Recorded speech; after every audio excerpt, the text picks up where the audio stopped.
Hello and welcome to another video.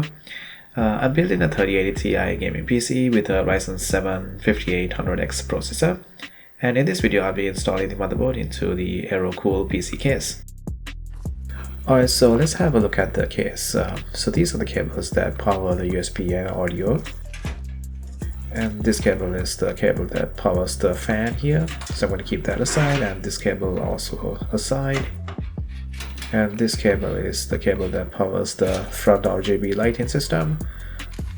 So here we have some zip ties and some screws for installing hardware, for example the motherboard and the SSD. Next step is to install the motherboard. The case wouldn't have all the motherboard standoffs installed, so I'm here inspecting where the screws go into the motherboard, and then decide where to install the standoffs on the case. So let's have a closer look here. So already there are some standoffs installed.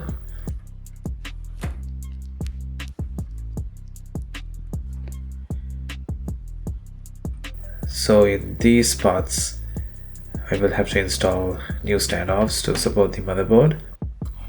Alright, so here I am going to install the standoffs that are needed to support the motherboard, and now I'm typing the standoffs.